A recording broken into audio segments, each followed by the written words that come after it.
తల్లిదండ్రుల పాపము బిడ్డలకు వస్తుందా అన్న సంగతిని ఆలోచన చేద్దాము. పాపము ఎలా వస్తుంది?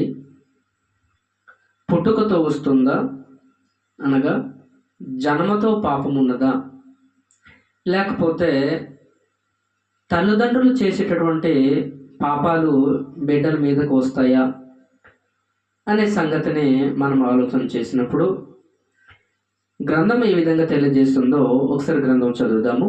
యెహెజ్కేలు గ్రంథము 18వ అధ్యాయము.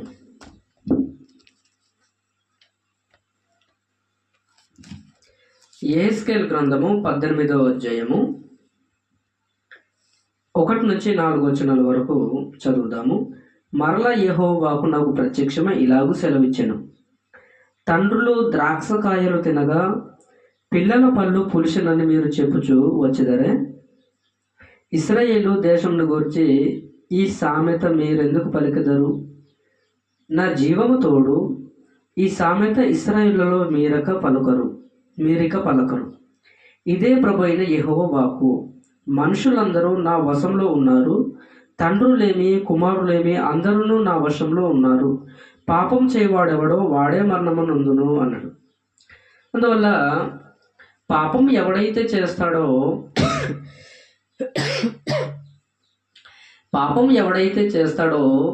వాడు మాత్రమే మరణశిక్ష పొందుతాడు అని చెప్పాడు. పాపం చేయవాడే మరణం నొందును అన్నాడు. అందువల్ల ఎవడైతే పాపం చేస్తాడో వాడి మాత్రమే పాపగును.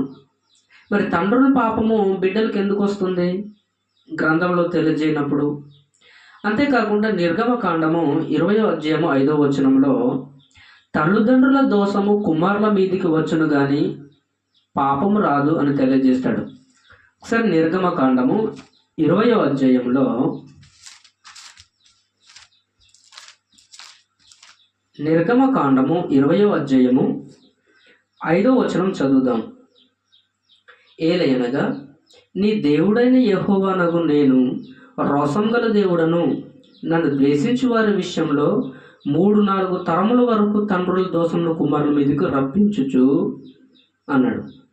నన్ను ప్రేమించిన ఆజ్ఞలు గైకొన్న వారిని 1000 సంవత్సరం వరకు కరుణించువాడని అయ్యున్నాను. అనగా తల్లిదండ్రుల విషయంలో ఆలోచన చేసినప్పుడు నన్ను ద్వేషించే వారి విషయంలో 3-4 తరాల వరకు తండ్రుల దోషం కుమారుల మీదకు వచ్చును అన్నాడే తప్ప పాపము కుమారుల మీదకి వస్తుంది అన్నట్టు ఎక్కడ కూడా తెలియజేయలేదు దేవుడు. అందువల్ల తండ్రుల దోషము కుమారుల మీదకి వస్తుంది అనగా తండ్రుల దోషము కుమారుల మీదకి వస్తుంది తప్ప పాపం అన్నది తండ్రులది తల్లిదండ్రులది పిల్లలకు వచ్చినట్టు ఎక్కడ కూడా దేవుడు తెలియజేసినట్టు మనకు కనబడదు గ్రంథంలో. లేకుండా విలాప వాక్యాలు ఒకసారి చదివినప్పుడు మా తల్లిదండ్రులు పాపం చేస్తే వారి దోష శిక్షను మేము అనుభవించుచున్నాము అనే సంగతిని తెలియజేస్తారు. ఒకసారి విలాప వాక్యాలు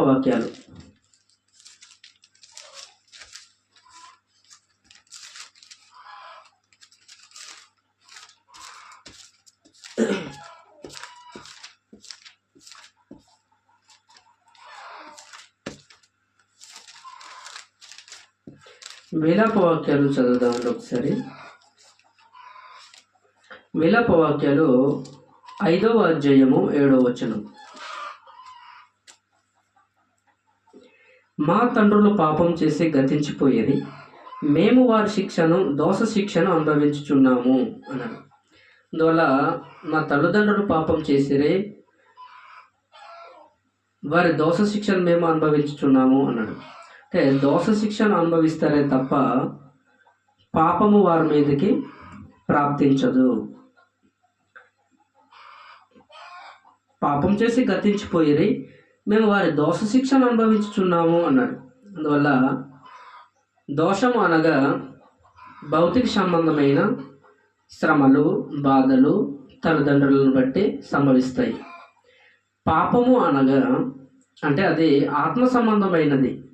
ఆత్మ సంబంధమైనది తండ్రులది పిల్లలకు సంభవించటం అనేది సాధ్యపడదు, అది జరగదు అన్నమాట. అందువల్ల తల్లిదండ్రుల పాపము బిడ్డలకు వస్తుందా అంటే గ్రంథం తెలియజేయలేదు.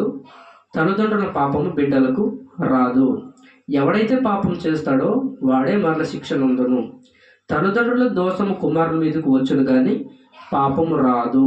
అందువల్ల మా తండ్రులు పాపం చేసిరే వారి దోష శిక్షను మేము అనుభవించుచున్నామని విలాప వాక్యంలో 5వ అధ్యాయం 7వ వచనంలో మనం చూసాము. అందువల్ల దోషము అనగా తల్లిదండ్రులు చేసేటటువంటి భౌతిక సంబంధమైన శ్రమలు, బాధలు పిల్లల మీద ఉంటాయి తప్ప పాపము అది ఆత్మ సంబంధమైనది కనుక ఆత్మ సంబంధమైనది బిడ్డల మీదకి రావడం అనేది జరగదు. అందువల్ల సంగతిని ఆలోచన చేయాలని ప్రేమతో తెలియజేస్తూ ఇంతవరకు ఓపిక మీద మీ అందరికీ వందనాలు తెలియజేసుకుంటున్నాను. అందరికీ వందనాలు.